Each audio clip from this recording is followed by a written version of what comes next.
to vintage horror, where the darkness comes alive. Before we begin, tell us, where are you watching from? What time is it in your world right now? And most importantly, how does this tale make you feel? Drop your thoughts in the comments below and brace yourself for a chilling journey into the unknown. The wet laughter. Portland, Maine smelled of salt and rain that April evening. April 10th, 2025. A Thursday. The kind of day where the sky hung low and heavy, pressing the dampness into everything. I'd moved into the house 6 months earlier. A squat 2-story on the edge of town, bought cheap after my divorce, drained me dry.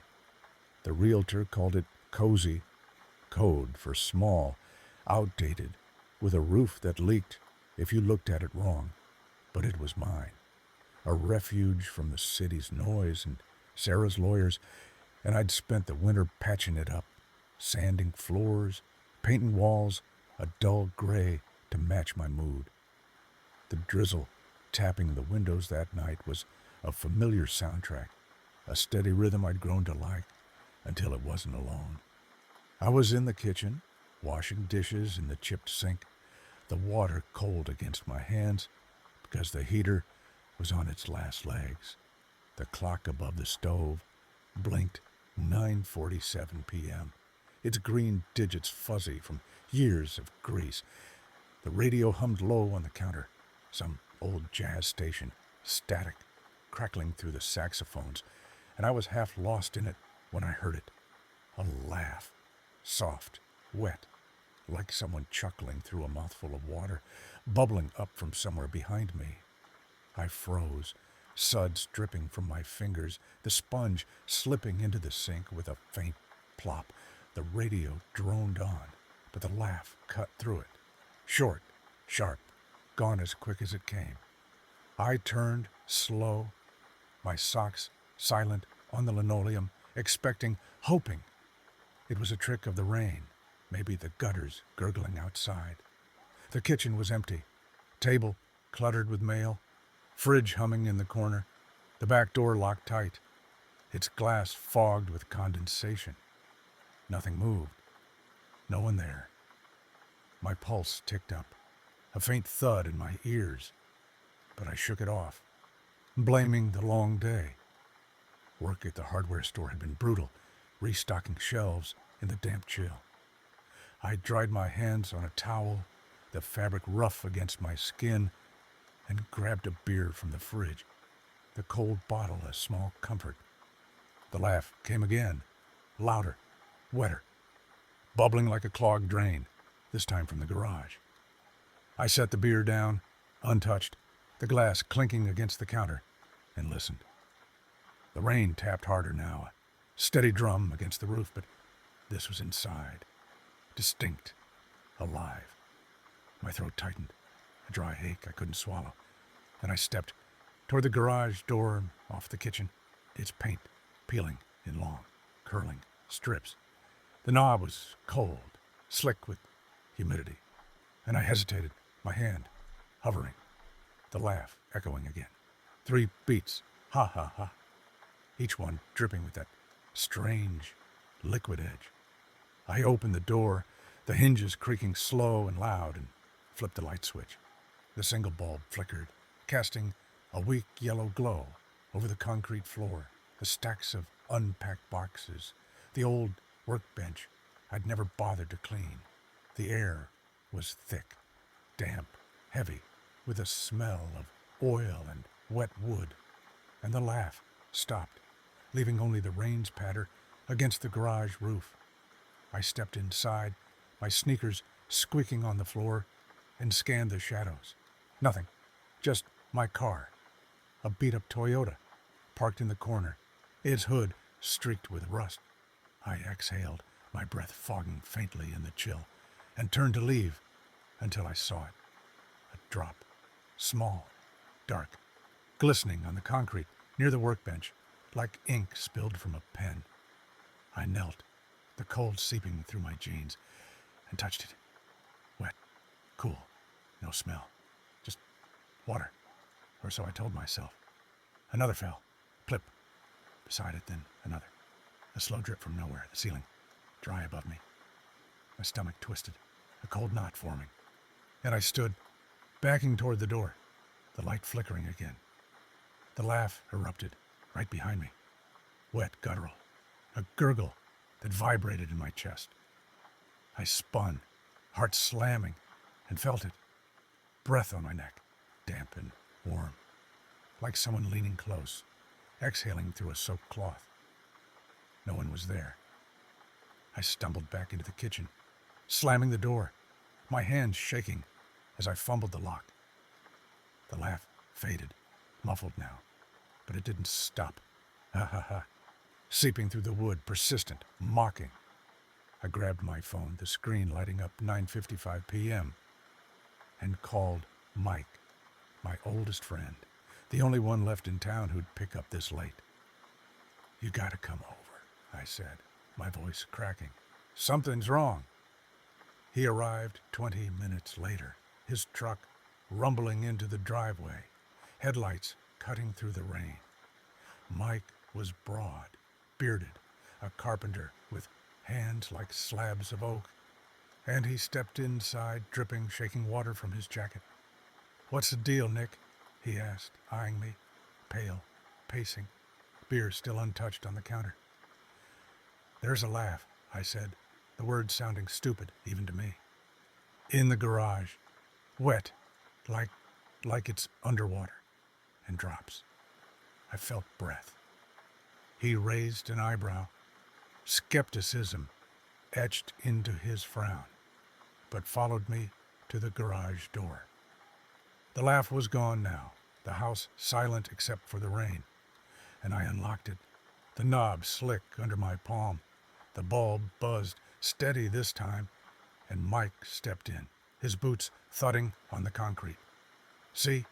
Nothing," he said, gesturing at the empty space, car, boxes, workbench. The drops were still there, 3 small pools, but no more fell. He sniffed the air, shrugged. "Just damp. Old houses make noises, man. You're spooked 'cause you're alone." I opened my mouth to argue, the breath, the laugh, but it sounded crazy, even to me. Mike clapped my shoulder, his grip firm. "Get some sleep. Call me if it's real trouble." He left, the truck's rumble fading into the night, and I stood there, staring at the drops, the silence pressing in. I didn't sleep. I sat on the couch, lights on, the radio off, listening to the rain, tap, tap, tap, until it blurred into a hum. At 2:13 a.m., it came again. Ha, ha, ha. Wet, bubbling. Not from the garage now, but the hallway upstairs. My heart stopped, then raced, a frantic thud against my ribs. I grabbed a flashlight, its beam shaking as I climbed the stairs, the wood creaking under my weight. The hallway was dark, narrow, the gray paint peeling in strips, and the laugh echoed, closer, louder, coming from the closet at the end. Plip. A drop hit the floor, glistening in the light, then another, plip, plip, spreading in a slow, wet trail. I reached the closet, my hand trembling on the knob, and opened it. Empty. Coats, a broom, a shelf of old paint cans. But the laugh was there, inside, gurgling up from the floorboards. Breath hit my face, damp, warm, reeking of stagnant water. And I slammed the door, stumbling back, the flashlight clattering down the stairs. The laugh followed me, wet and relentless. Ha, ha, ha. Until I locked myself in the bedroom, the rain pounding outside, my pulse a drumbeat. I couldn't escape. The rain didn't let up the next day, April 11th, 2025, a Friday that felt more like a Monday, the sky a thick slab of gray pressing down on Portland. I'd barely slept, my eyes gritty and raw from staring at the bedroom door all night, waiting for that wet, bubbling laugh to seep through the wood. It hadn't. Not after I'd locked myself in. The flashlight lost somewhere on the stairs, its beam extinguished in the dark. The house was quiet when I woke at 6 a.m., sprawled on the bed in yesterday's clothes, the sheets twisted around my legs like a trap. The rain tapped the windows. Tap, tap, tap. A steady drone that should have been soothing, but wasn't. Not anymore. It sounded too much like those drops in the closet. Too deliberate. Too alive. I dragged myself downstairs, avoiding the hallway, my socks sticking to the cold linoleum as I made coffee in the kitchen. The mug shook in my hands, the bitter brew sloshing over the rim, and I kept glancing at the garage door, its peeling paint a silent taunt. The laugh, ha, ha, ha, echoed in my head, wet and relentless, paired with that breath on my neck, damp and warm, like a whisper from a flooded grave.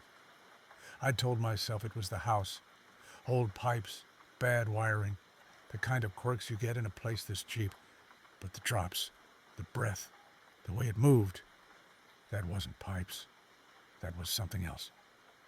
Work was a blur. 8 hours at the hardware store, stacking lumber and dodging customers, the damp air clinging to my jacket.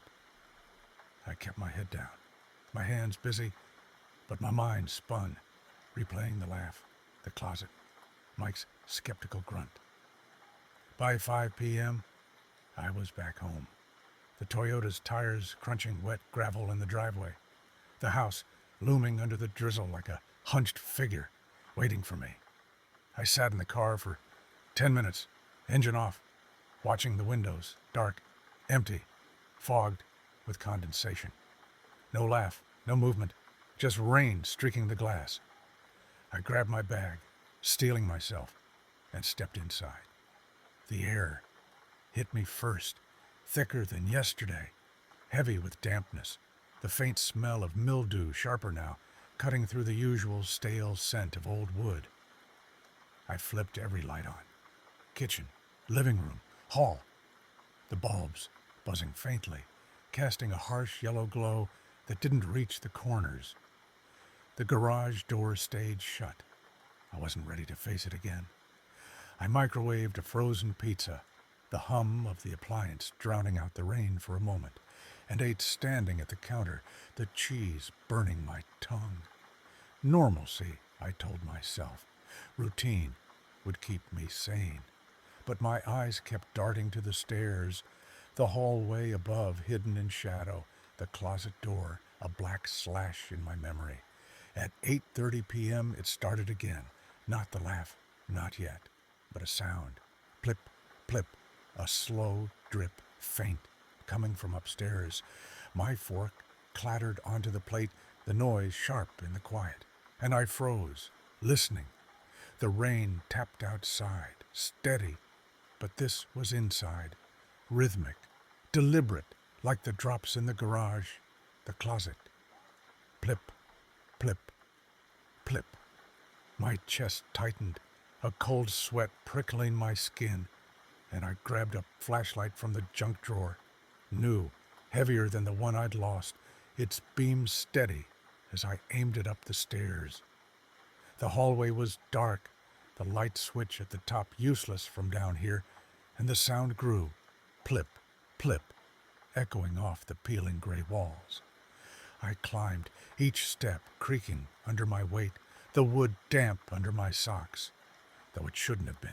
The roof didn't leak here. The air thickened as I went, cool and wet, like stepping into a fog bank, my breath fogging faintly in the flashlight's glow. At the top, the hallway stretched out, narrow, shadowed, the closet door at the end cracked open an inch, though I'd slammed it shut last night. Plip, plip. The sound came from halfway down, near the bathroom door, ajar, just enough to show a sliver of tile. I moved slow, the beam shaking in my grip, my pulse a frantic thud in my ears. The bathroom was small, sink, toilet, a shower, with a mildewed curtain, and the drip was louder here, plip, plip, hitting the floor in a steady beat. I swung the flashlight, expecting a leak, A busted pipe, something I could fix. The sink was dry, the shower head silent, but there, on the tile by the tub, a pool of water, dark and glistening, spreading slow, fed by the drops falling from nowhere. Plip. Another hit, rippling the surface, then another. Plip, plip. No source. No stain on the ceiling, just water pooling where it shouldn't. My throat locked, a dry ache choking off any sound, and I stepped closer, the beam catching something in the pool. A reflection, faint, distorted, like a face peering up, eyes wide and black. The laugh came, ha, ha, ha, wet, bubbling, not from the floor, but the walls, gurgling up through the plaster like a spring breaking free. I stumbled back, the flashlight slipping, its beam swinging wild as the sound grew. Ha, ha, ha, surrounding me, echoing off the tile, the sink, the mirror fogging up with condensation that wasn't there a second ago. Breath hit my neck again, damp, warm, closer this time, brushing my ear with a faint wheeze, and I spun, the light catching nothing but empty air. The laugh shifted, upward, into the ceiling, then down, behind the shower curtain, and the drops quickened, plip, plip, plip, splashing my sneakers, cold and real. I bolted, the flashlight banging my thigh as I ran down the hall, the laugh chasing me, ha, ha, ha, wet and relentless, spilling from the walls, the floor, the stairs creaking as I tripped down them. I hit the living room, slamming the bathroom door behind me, though it was still up there, and grabbed my phone, hands shaking as I dialed Mike again. "It's back," I rasped when he picked up, his groggy "hello?" barely registering. "Upstairs now. Drops, laugh, breath. It's everywhere." He was there in 15 minutes, his truck skidding into the driveway, rain streaking his jacket as he stepped inside. "Jesus, Nick, you look like hell," he said, eyeing me, pale, sweating, pacing the kitchen. The laugh was gone now, the house silent except for the rain, and I led him upstairs, flashlight in hand, its beam steadying as he followed. The bathroom door was still ajar, the pool of water still there, bigger, spreading toward the tub, but no drops fell. Mike knelt, touched it, wet, cold, frowned. "No leak up there," he said, glancing at the ceiling, dry and unmarked. "Pipes don't do this." "Tell me something I don't know," I snapped, my voice raw. He checked the walls, tapped the plaster, solid, no hollow spots, and shone his own light behind the curtain. Nothing. But the mirror was fogged, a faint smear across it, like a hand had dragged through the mist. Mike's frown deepened, his skepticism cracking. "This ain't right," he muttered, stepping back. "Old houses creak, but this..." The laugh came again. Ha, ha, ha. Soft, wet, from the hallway now, behind us. We turned, flashlights swinging, and saw it. A trail of drops, fresh, glistening, leading back to the closet. Plip, plip. Mike swore, low and sharp, and I grabbed his arm, pulling him toward the stairs. "We're not staying up here," I said, my voice trembling, and we retreated, the laugh fading. Ha, ha, ha, ha, muffled but persistent, seeping through the floorboards as we hit the living room. Mike stayed an hour, checking locks, windows, the garage, all dry, all quiet now. "I don't know, man," he said, rubbing his beard, rain dripping from his hood. "Maybe a prank. Kids, pipes, something. But those drops..." He trailed off, uneasy, and left, promising to come back tomorrow. I locked the door behind him, the house settling into silence. The rain, a steady hum, outside. But I felt it, eyes on me, damp and unseen, waiting. I didn't go upstairs again that night, camping on the couch, lights blazing, the flashlight clutched like a lifeline. At 3:07 a.m., it laughed again. Ha, ha, ha. Wet, distant from the attic now, and I knew it wasn't done with me. Saturday, April 12th, 2025. Dawned wet and gray. The rain, a relentless curtain over Portland, turning the streets into shallow rivers and the air into a thick, clammy shroud. I'd spent the night on the couch, lights blazing, the flashlight gripped in my hand until my knuckles ached, its beam trained on the ceiling where the laugh had bubbled up from the attic at 3:07 a.m. Sleep came in fits, 10 minutes here, 20 there, broken by every creak, every drip, my mind replaying that wet ha ha, and the breath on my neck, damp and warm, like a promise I couldn't shake. By 7 a.m., my eyes were bloodshot, my body stiff from the sagging cushions, and the house loomed around me, silent but heavy, its walls watching. I brewed coffee, the machine gurgling louder than the rain outside, and stood at the kitchen counter, staring at the garage door. The laugh had moved. Garage, closet, bathroom, attic, slipping through the house like water through cracks, leaving those glistening drops behind. Mike's words echoed. This ain't right. He'd seen the pool in the bathroom, the fogged mirror, the trail to the closet, enough to crack his skepticism, though he'd clung to rational excuses. I couldn't. Not after the attic, not after feeling it breathe on me again. Closer each time, its presence growing bolder. He showed up at 9:30, his truck rumbling into the driveway, tires splashing through puddles that reflected the slate sky. He stepped inside, dripping, his jacket soaked through, a toolbox in one hand and a flashlight in the other, bigger than mine, industrial, its beam a harsh white lance. "All right, Nick," he said, shaking water from his beard, his voice gruff but edged with something new. Worry, maybe. "Let's figure this shit out. You're not crazy yet." I forced a laugh, brittle and thin, and handed him a mug of coffee, the steam curling up between us. "It's upstairs now," I said, my throat dried despite the sip I'd taken. "Bathroom last night, then the attic, drops everywhere. And the laugh, it's wetter, like it's drowning." He frowned, sipping the coffee, his eyes flicking to the stairs. "Wet marks don't just move, man, we'll check it. Pipes, leaks, whatever. But if it's not that..." He didn't finish, just set the mug down, the clink loud in the quiet, and grabbed his tools. I followed, flashlight in hand. The weight of it, a small anchor as we climbed, the steps creaking under his boots. My socks, silent but damp. Still damp, I realized, from last night's bathroom puddle. The hallway was colder than it should have been, the air thick with that mildew tang, sharper now, cutting through the usual stale wood smell. The bathroom door was ajar, the pool of water still there, bigger, stretching toward the tub, its edges rippling faintly, though no drops fell.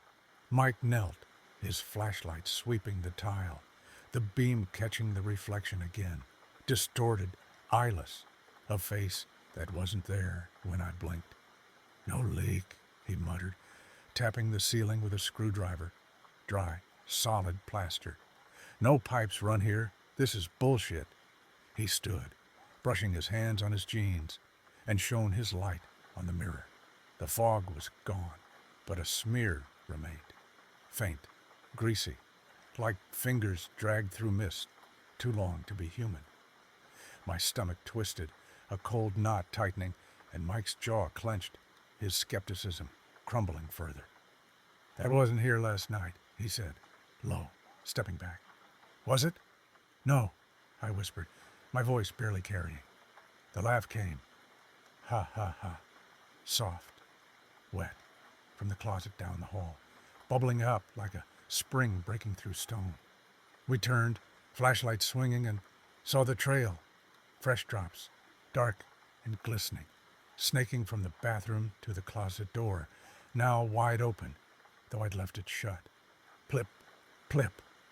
The sound echoed, slow and deliberate, and Mike swore, his grip tightening on the flashlight. We moved together, slow, the beams crossing like swords, illuminating the closet's innards, coats hanging limp, the broom propped in the corner, paint cans rusted shut on the shelf. The laugh grew, ha ha ha ha ha ha, gurgling from the floorboards, and drops fell, plip, plip, hitting my arm, cold and slick, running down my skin. Mike aimed his light down. A puddle, spreading fast, soaking the wood. No source above. What the fuck? He breathed, stepping back, his boot squelching in the wet. Breath hit me, damp, warm on my cheek this time, a faint wheeze trailing it, and I spun, the beam catching nothing but air. Mike grabbed my shoulder, pulling me out, the laugh rising. Ha ha ha, louder, wetter, vibrating through the walls. We stumbled into the hall, the closet door slamming shut behind us, the bang echoing down the stairs. My heart slammed, a frantic thud against my ribs, and Mike's face was pale, his eyes wide. "That's not pipes," he said, his voice shaking. "That's not anything I know."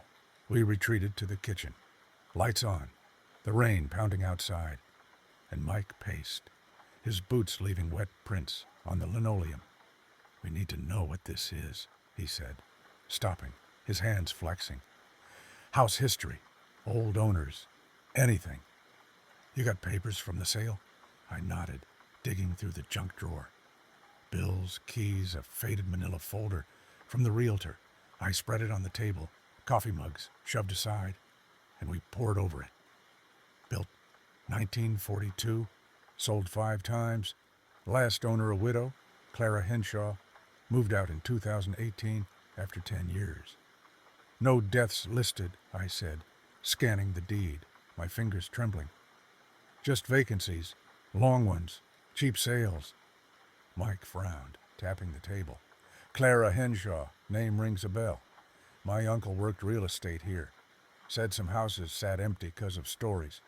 Floods, drownings, shit like that. Portland's got marshy edges. People go missing sometimes." The laugh came again. Ha ha ha, wet, distant, from the attic now, muffled through the ceiling.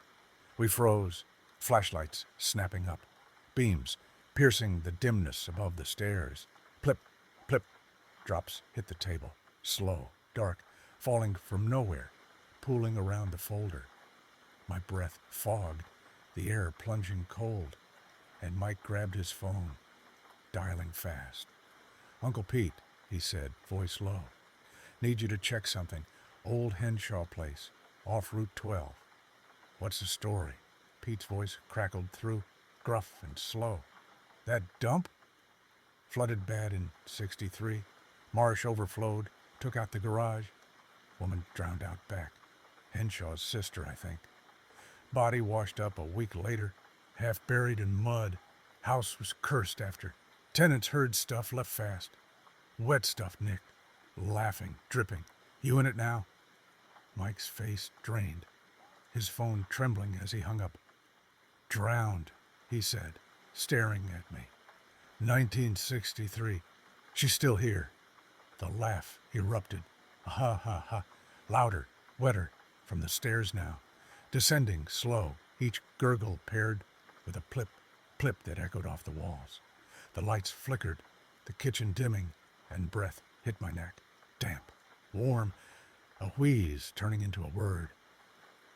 "Nick." My name gurgled through water, close enough to feel the spray.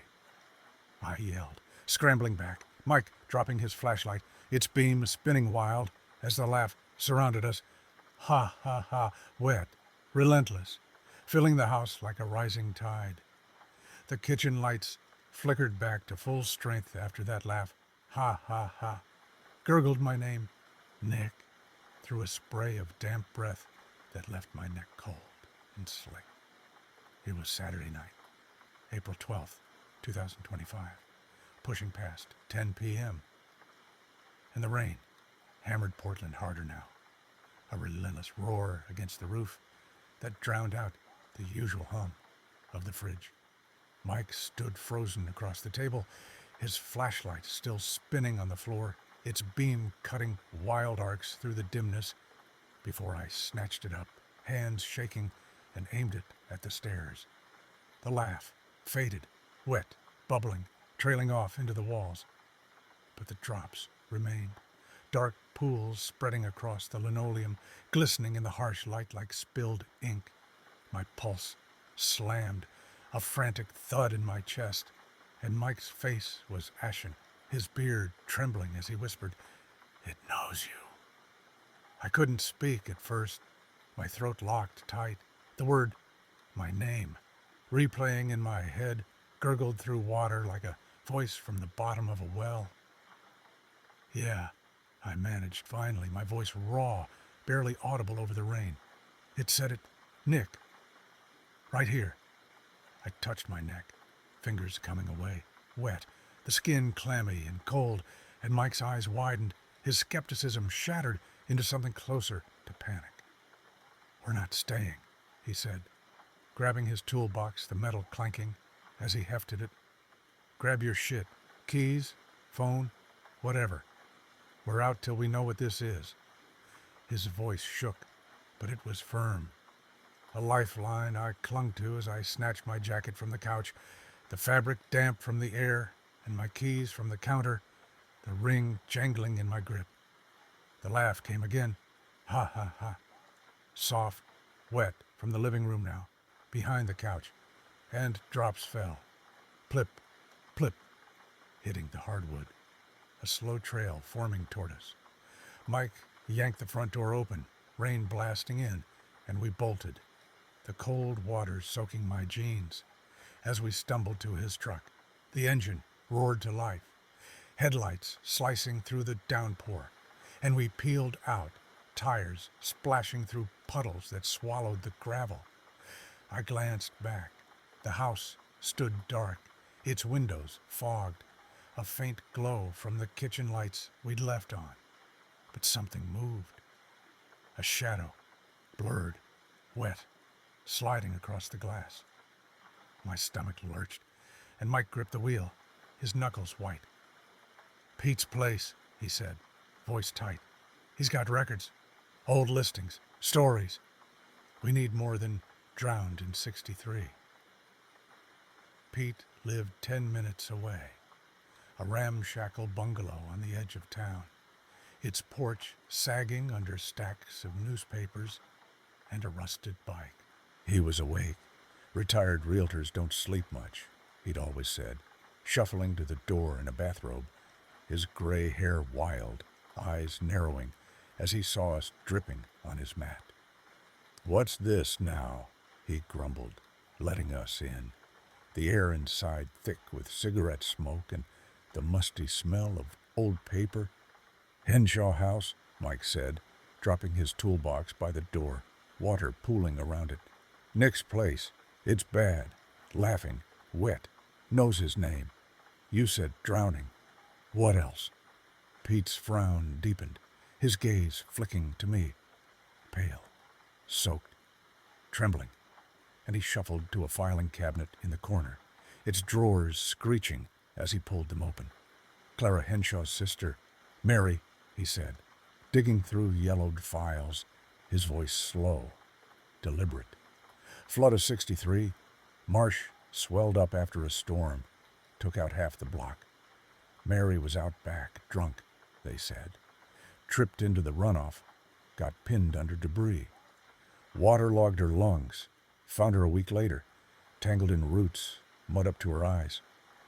Clara stayed after, but tenants bailed fast, heard stuff, saw stuff. Wet footprints, giggles, water where it shouldn't be. He pulled a photo, grainy, black and white. A woman in her 30s, dark hair plastered to her face, eyes wide and blank. A coroner's shot. "That's her," Pete said, tapping it. "Mary Henshaw. Died April 13th, '63. Tomorrow's the anniversary, huh?" My blood ran cold, the date sinking in, 52 years ago, almost to the hour. The laugh, ha ha ha ha, flashed in my mind.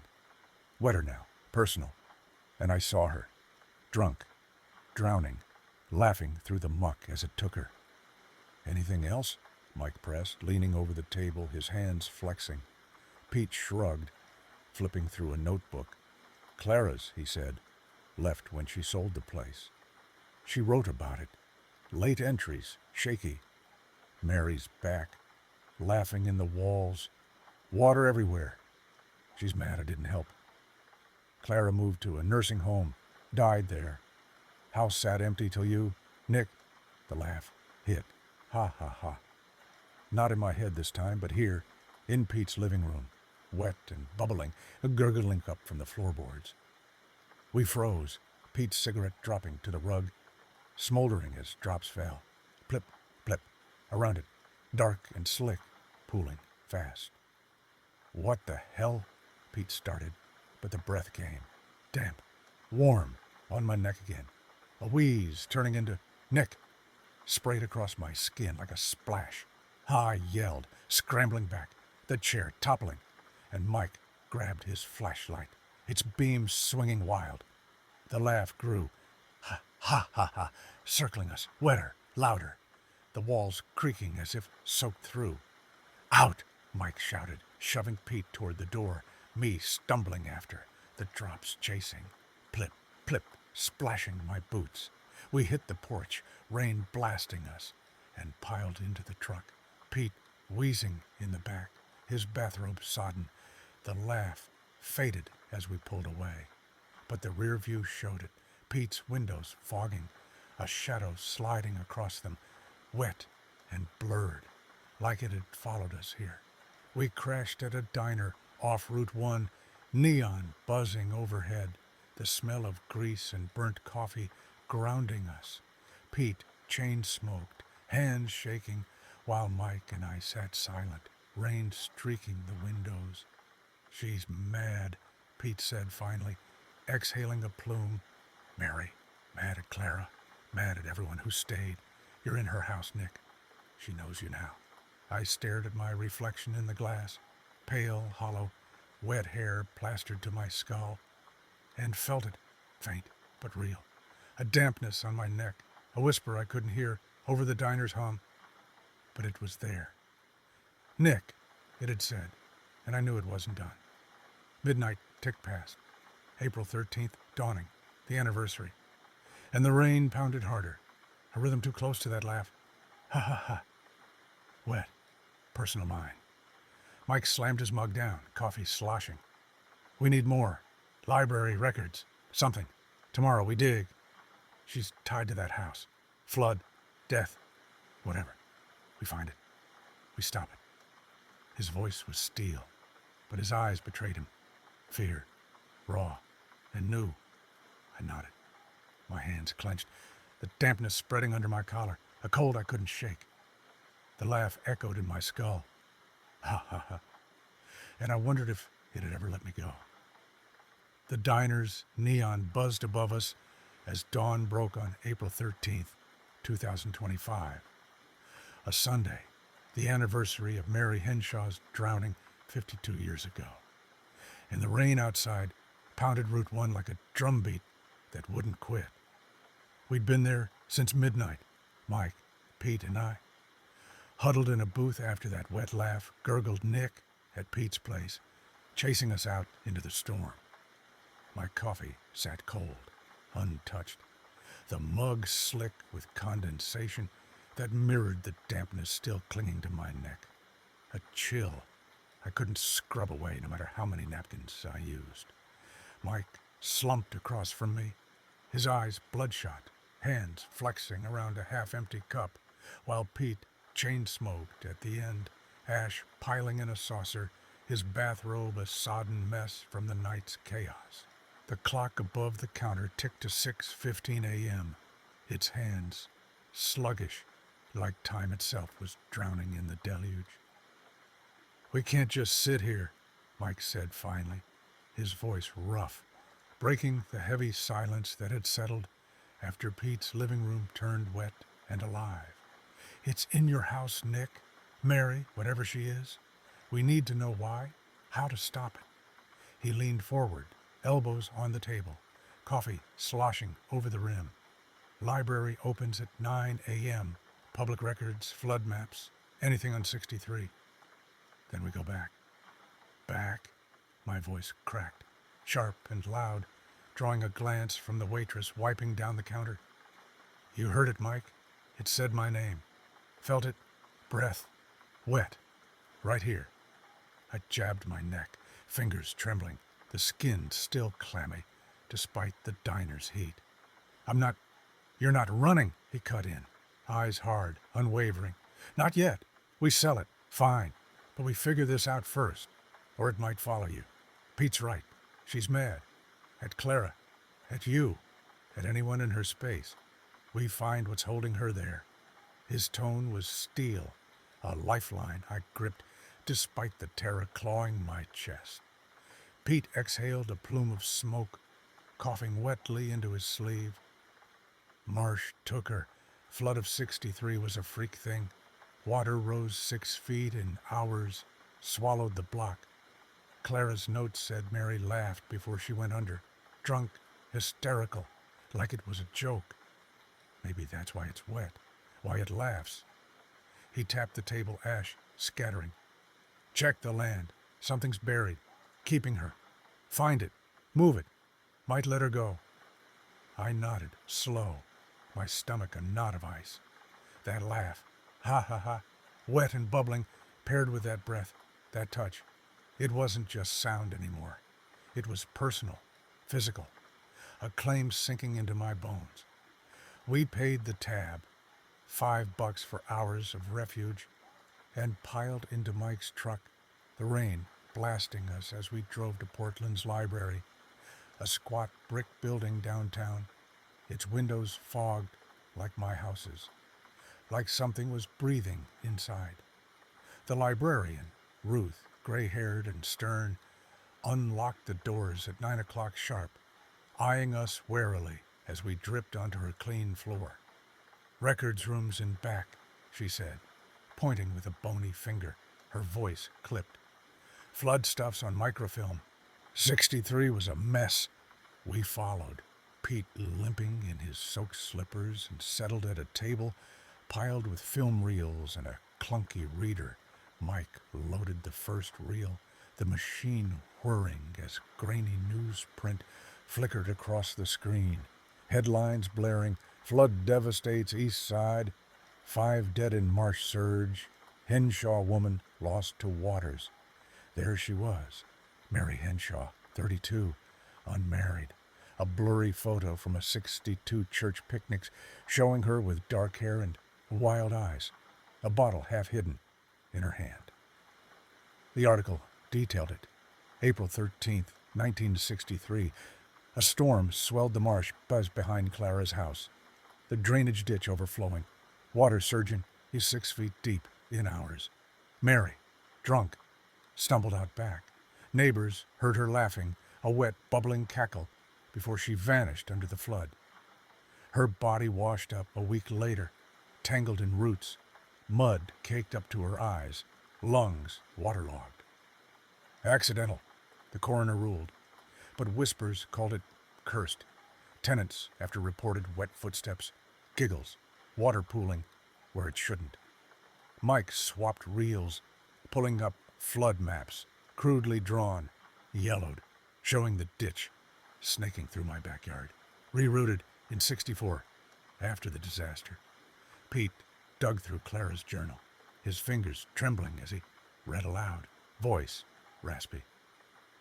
April, 1968. Mary's back, laughing in the walls. Water everywhere, garage, stairs. She's mad I didn't help. I hear her at night, giggling, wet. Later, 75. Found her locket in the mud, kept it inside, but she's louder now. Should have buried it. The last entry, 18 shaky. Selling it, can't stay. She won't let me. Lock it, I said, my voice hollow, the words sinking in. She lost something. Keepsake, maybe. It's still there, holding her. My neck tingled. dampness spreading under my collar, and I rubbed it, fingers coming away wet, not sweat, not rain, but cold, slick, like the drops that trailed her laugh. Mike nodded, shutting off the reader, the screen going dark. Backyard, ditch. We dig, find it, bury it proper. Tonight, before it gets worse. His eyes met mine, steady but strained, and Pete stubbed out his cigarette, nodding slow. Anniversary's her peak. Midnight, maybe. Move fast. We grabbed salt from a corner store. 2 bags, rock grade, Pete's idea, and drove back. The rain, a wall of sound. My house looming as we pulled in at 11 a.m. The front door was wide open now, swinging in the wind, though I'd locked it, and the air hit us as we stepped inside, wet, thick, reeking of rot and marsh mud. The living room floor shimmered, puddles everywhere, dark and spreading. The couch soaked through, water dripping, plip, plip, from the ceiling, though it was dry above. Mike's flashlight swept the stairs, wet footprints, small and bare, climbing up, smearing into pools that reflected our beams. The laugh came. Ha ha ha.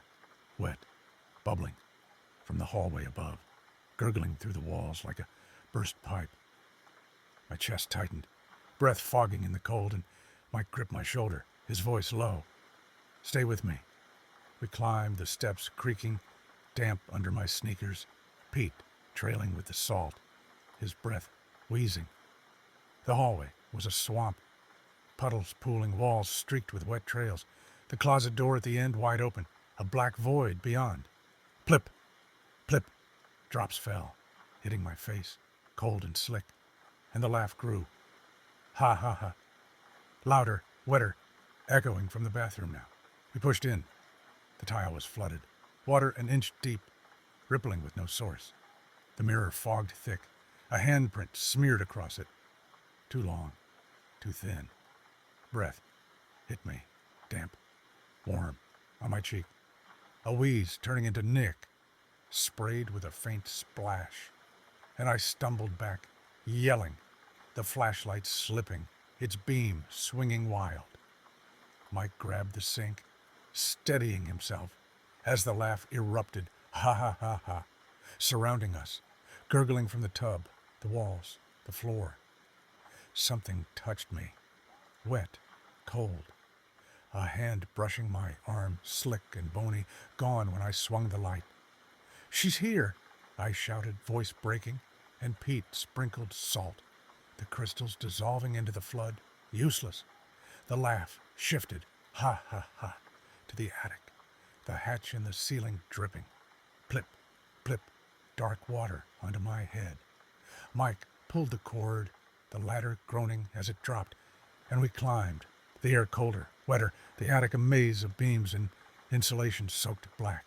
The laugh was everywhere. Ha ha ha, wet, relentless, and breath hit my neck again. Nick! Closer, spraying my ear. I spun, the beam catching a shape. Blurred, wet. A woman. Dark hair, plastered to a pale face. Eyes black pits. Mouth open in that bubbling cackle. Ha ha ha, before she dissolved into the dark. My scream echoed. Mike grabbing me as the floor shook. Water pooling around our feet. Rising fast. We need the locket, he yelled, pulling me down. The laugh chasing. Ha ha ha. Wet and wild. The house trembling as we hit the hall, the stairs, the living room, every surface slick, every shadow alive. The rain was a roar by noon on April 13th, 2025, the anniversary of Mary Henshaw's drowning hitting its stride as Mike's truck rolled back toward my house. Grayson's Rest felt like a sick joke now, so I hadn't named it anything but that damn place in my head. We'd left the library at 11 a.m., armed with scraps of history from the microfilm. Mary Henshaw, 32, drowned in the 63 flood behind Clara's house. Her body tangled in marsh roots a week later, her death ruled accidental, but whispered as cursed. Neighbors swore they'd heard her laughing as the water took her, a wet, bubbling cackle that didn't stop even after she was gone. Clara's shaky journal, found in Pete's files, had sealed it. Mary's back, laughing, dripping, mad. I didn't pull her out. Pete's theory stuck with us. Something buried, tying her to the land, fueling that wet laugh, ha ha ha, that knew my name. Mike gripped the wheel, his knuckles white, the wipers slashing through sheets of water that blurred the windshield. Pete slumped in the back, still in his sodden bathrobe, a shovel and a bag of rock salt rattling beside him, our makeshift arsenal, born of desperation and half-remembered ghost stories. I sat shotgun, my flashlight in my lap, its weight a cold comfort, my neck still damp where that breath had sprayed Nick last night. The library had given us a lead. Flood maps showed the backyard had been a drainage ditch, rerouted after '63, and Clara's notes hinted at a keepsake Mary wore, lost in the muck. "Find it! Bury it proper," Pete had rasped, coughing smoke. "Or burn it. Might let her go." The house loomed as we pulled in, its sagging roof glistening under the downpour, windows fogged thick, the front door cracked open an inch, though I'd locked it. My stomach twisted, a cold knot tightening, and Mike killed the engine. The silence sudden except for the rain's drumbeat. Tap, tap, tap. Too close to those drops. Plip, plip, that trailed the laugh. "Ready?" he asked, voice low, grabbing the shovel. I nodded, though every nerve screamed no, and we stepped out, the mud sucking at my sneakers, Pete lagging behind with the salt. Inside, the air was a wall, wet, heavy, reeking of mildew and something sharper, like stagnant water left to rot. The lights were off, though we'd left them blazing, and the living room floor glistened, dark pools spreading from the couch, the walls streaked with damp trails that hadn't been there. Plip, plip, drops fell, slow, from the ceiling, though the plaster was dry above. Mike swung his flashlight, its beam cutting through the gloom, and cursed, low, sharp, as it caught the stairs. Wet footprints, small and bare, descending, smearing into puddles at the bottom. "She's here," he whispered, gripping the shovel like a weapon. The laugh came. Ha, ha, ha. Wet, bubbling from the kitchen now, gurgling up through the linoleum. We moved fast, flashlights shaking, the beams crossing as we hit the doorway. The table was soaked, Clara's folder a sodden mess, drops falling, plip, plip, onto the realtor's papers, pooling around my untouched beer from 2 nights ago. The laugh grew, ha ha ha, louder, wetter, circling us, and breath hit my neck, damp, warm. A wheeze turning into Nick, sprayed across my skin with a faint splash. I yelled, spinning, the beam catching nothing but air, and Mike swung the shovel, its blade clanging against the counter, empty, useless. "It's playing with us," I rasped, my voice trembling, the dampness spreading under my collar, soaking my shirt. Pete stumbled in, salt bag tearing, as he sprinkled it in a shaky line across the floor. White crystals, dissolving into the wet, useless, against the laugh, ha ha ha ha, that erupted from the garage now, loud enough to rattle the door. Plip, plip, drops hit my face, cold, slick, and Mike grabbed my arm, pulling me toward the sound. "Backyard," he said, eyes wild.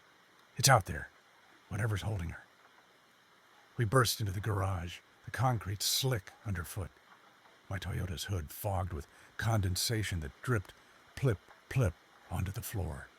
The laugh was deafening, ha ha ha, wet, guttural, shaking the walls, and the air plunged cold, my breath fogging thick as we hit the back door. It flew open under Mike's shove, rain blasting us, the yard a swamp of mud and standing water, the old drainage ditch a shallow scar running parallel to the house. The laugh followed. Ha, ha, ha, gurgling from the ground now, bubbling up through the muck, and drops fell. Plip, plip.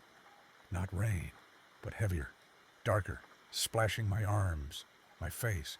Mike dug, the shovel slicing into the mud, water pooling in the hole as Pete sprinkled salt, his hands trembling, the bag nearly empty.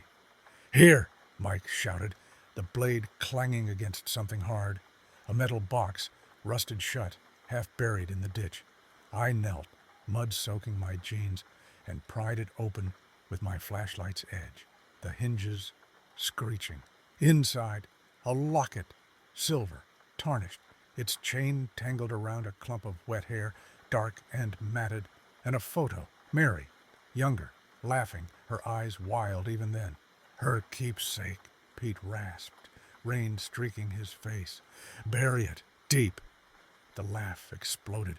Ha, ha, ha. Wet, furious, from the hole now, and the ground shook, water surging up, knocking Pete back. Breath hit me, damp, warm, a scream this time. "Nick!" Spraying my face, and something grabbed me, wet, cold, a hand, slick and bony, yanking my arm into the mud. I screamed, thrashing, Mike dropping the shovel to pull me free, his boots slipping as the laugh roared. Ha, ha, ha, surrounding us, the rain a curtain of noise. The hand tightened, nails digging in, pulling harder, and I felt it. Water in my lungs, a phantom flood, choking me, though I stood on solid ground. "Burn it!" Pete yelled, scrambling up, and Mike grabbed the locket, hurling it toward the house, the chain snaking through the air. I broke free, gasping, the hand dissolving into mud, and we ran, the laugh chasing. Ha, ha, ha, wet and wild, shaking the garage as we stumbled inside. Mike snatched a lighter from his toolbox, flint sparking, and lit the locket where it landed. On the workbench, the photo curling black, the hair sizzling as flames caught. The laugh turned to a shriek. Ah! Wet, piercing, the walls trembling, water pouring from the ceiling now, soaking us, the floor, everything. Then silence, sudden, absolute, the rain outside, the only sound, tap, tap, tap, steady, normal. The flames died, the locket a charred lump, and the dampness lifted, the air thinning, my lungs clearing. Pete sank to his knees, panting, mud-streaked, and Mike leaned against the car, his flashlight trembling. "Gone," he whispered, eyes on me. I nodded, slow, my arm throbbing where the hand had gripped, red marks fading under the mud. The laugh was gone. No echo, no breath, no Nick.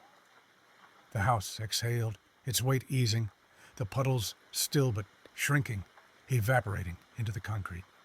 We stood there, drenched, the rain slowing to a drizzle outside. And I felt it, empty, finally, like a tide receding.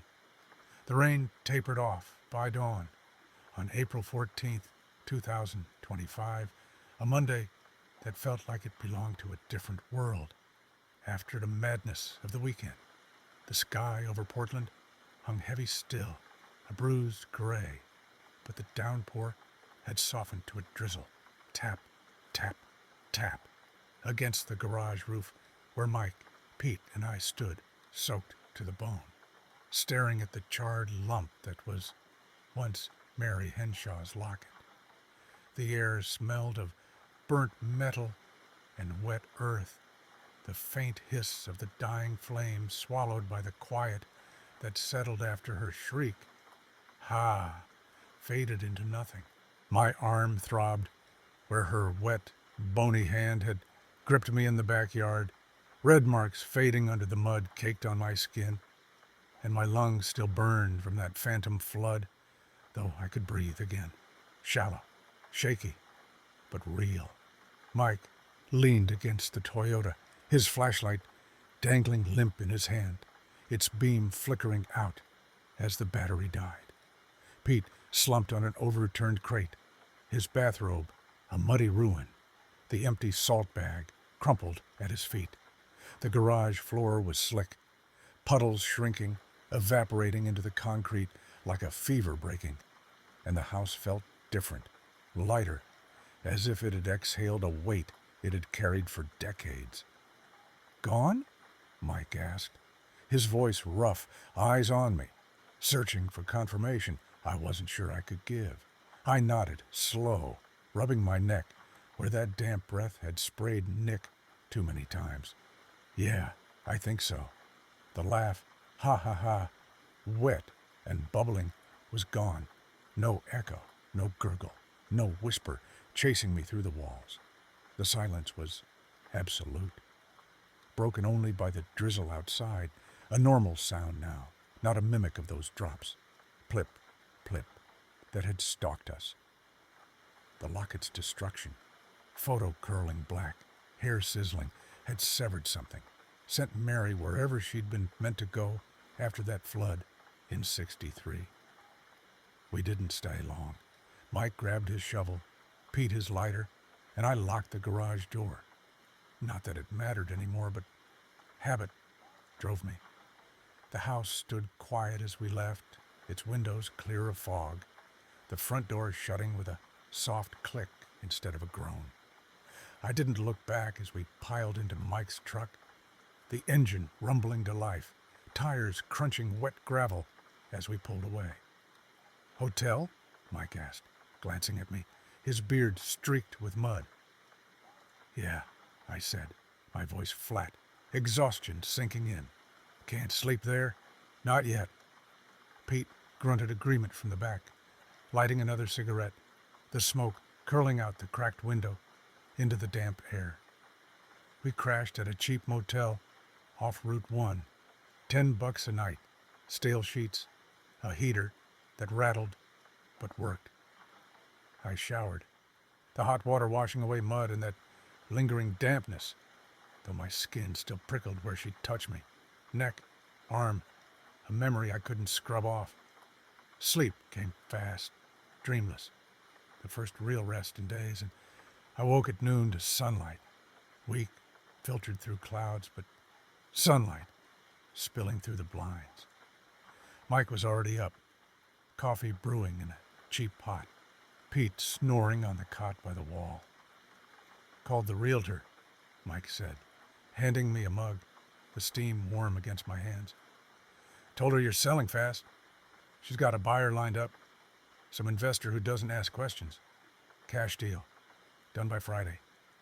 His eyes met mine, steady, but tired. "You good with that?" "Yeah," I said, sipping the coffee, bitter but grounding. "I'm done with it." The house, Clara's, Mary's, mine for 6 months too long, was a weight I didn't want anymore. The divorce had pushed me there, a cheap escape, but it had trapped me in something worse. Selling felt like cutting a rope, even if the laugh, ha ha ha, still echoed in quiet moments. We went back that afternoon, just Mike and me. Pete stayed behind. "Too old for another round," he'd said. The house was dry, floors clean, walls unmarked, no puddles, no trails. The garage smelled of burnt locket and oil, the workbench scarred where the flames had licked it, but the air was thin, normal, no mildew tang. I packed a bag, clothes, laptop, a few photos of a life I'd left behind, and left the rest. The realtor could deal with it. Mike checked the backyard. The ditch was mud. The hole we dug filled with rainwater, but still, no laugh, no breath. "Gone," he said, kicking the dirt, and I believed him. By Friday, April 18th, it was done. Papers signed, keys handed over, a check in my account. I didn't bother counting. I moved into a studio downtown, small, clean, no garage, no attic, no history to haunt me. Mike helped haul my stuff, cracking a beer on the fire escape that night, the city humming below us, rain-free for once. "You hear it still?" he asked, voice low, staring at the skyline. Sometimes, I admitted, the bottle cold in my hand, in my head, faint, like a memory, not real anymore. It was true. The laugh, ha ha ha, wetted and wild, lingered in the quiet moments, a shadow of what it had been, but it didn't follow. The marks on my arm had faded, my neck stayed dry, and sleep came easier, though I kept a flashlight by the bed, just in case. Weeks passed, May bloomed, Portland shedding its gray for green, the marsh quiet beyond the city's edge. I took shifts at the hardware store, saved for a car, rebuilt a life in small, steady pieces. Mike checked in, Pete sent a postcard from a fishing trip, and the house faded to a story we didn't tell often. But one night, May 15th, I woke at 3:07 a.m. Habit, not fear. The room still, the city silent beyond the window. I listened, breath held, for that laugh, ha ha ha, wet and close. Nothing came, just the hum of a distant truck, the tick of my clock, a normal night. I exhaled, rolling over, the flashlight untouched on the nightstand. Mary was gone. Her locket ash, her anger burned out, her laugh silenced in the mud where she'd drowned. The wet was hers, not mine, and I let it go. The silence, mine to keep,